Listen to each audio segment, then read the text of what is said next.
안녕하세요. 로이어 프렌즈입니다. 네, 아직도 이렇게 명맥을 이어가고 있는데요. 오늘도 사연을 소개를 해드리고 한번 이야기를 나눠보도록 하겠습니다. 사위가 바람을 핀 상태에서 딸에게 이혼 소송을 요구했고 딸은 이에 원하지 않고 대응을 하고 있는 과정에서 소송 중에 사고로 사망에 이르게 됐습니다. 누가? 사위가? 딸이. 이 상태에서 사위가 딸의 재산에 대해 상속을 받으려고 하는 상황인데 막을 수 있는 방법이 있을까요? 안타깝다. 그러게요. 이런 상황은 꽤 있죠. 부모 자식 간에도 옛날에 뭐 구하라 이런 것도 있기도 하고 과연 상속받을 자격이 있나 싶은 사람들이 상속을 해가는 경우가 많이 있잖아요. 그렇죠. 일단은 딸이 소송 중에 사망을 했어요. 그렇게 됐을 때 어쨌든 소송이 진행 중에 이혼 판결이 난 건 아닌데 이 과정에서 부모 입장에서는 이혼을 시키려고 할 거 아니에요. 그럼 이 소송을 이어받아서 이혼을 시키는 게 가능하겠습니까?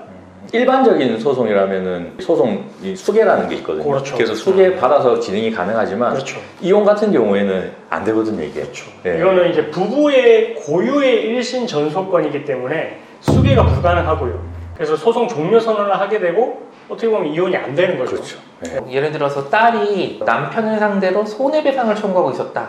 그러면은 손해배상을 청구할 수 있는 권리는 상속이 되잖아요. 맞습니다. 그렇지. 그런 경우에는 딸한테 자식이 있거나 부모가 있으면 상속받을 수 있는 권한이 있는 사람이 소송을 그러니까 이어가가지고 그렇지. 죽은 사람이 소송의 당사가 될 수 없으니까 그 사람들로 이제 소송 당사자가 바뀌게 되는 거죠.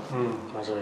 그래서 일단은 지금 딸과 혼인 관계는 유지가 되고 있다. 그렇게 생각하시면 될 것 같고, 그러면은 이 딸이 남긴 재산은 어떻게 되느냐?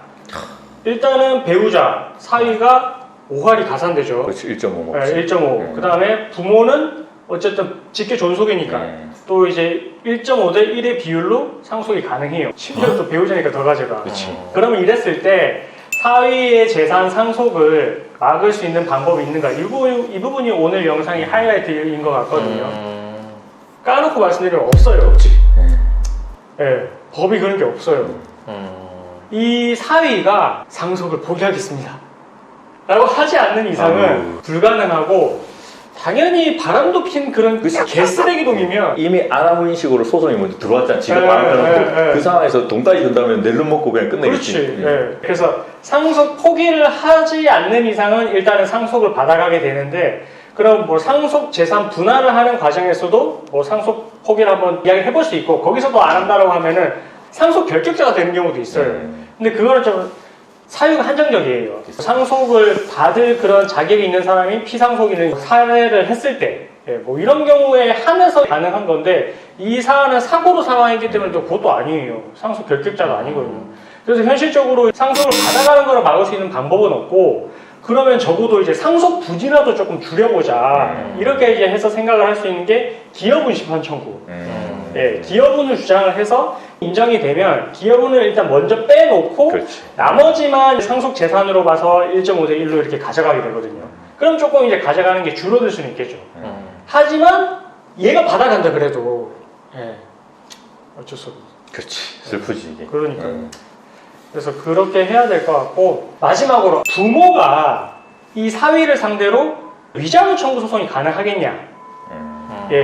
근데 이 사안에 있어서는 사위가 딸을 상대로 이혼 소송을 제기를 했던 거예요.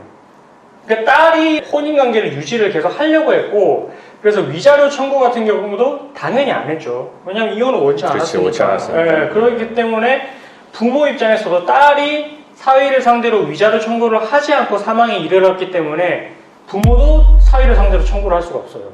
소개를 할 수가 없는 거죠. 그래서 이 사안은 진짜 안타까운데, 결국 상속분 받아가는 부분을 줄이는 것밖에 현실적으로 대응할 수 있는 방법이 없을 것 같아요. 근데 이런 거 보면 진짜 너무 좀 화가 나는 부분이 있는 것 같아요. 이 상속 관련해서 지금 법이 좀 문제가 좀 발생을 하고 있죠. 이거 말고도 지금 이혼 관련해서 문제였지만은 부모가 애를 버리고 갔다가 애가 사고사로 뭐 사망했는데 그 상속 관련해서 갑자기 20년 전에 부모가 튀어나와가지고 막 돈 내놔라 하고 이런 문제가 많잖아요. 법이 이제 개정이 돼야 되는데 국회의원 인마들은 일도 안 하고 통과 안 시키고 이상한 법이면 통과시키고 있고 문제가 많습니다. 아직 총선이 얼마 남지 않았습니다. 문제 제기를 제가 했고 보내주십시오. 오늘도 이렇게 이경민의 가정보호 준비를 해봤고요. 다음에 또 다른 에피소드로 찾아뵙도록 하겠습니다. 감사합니다.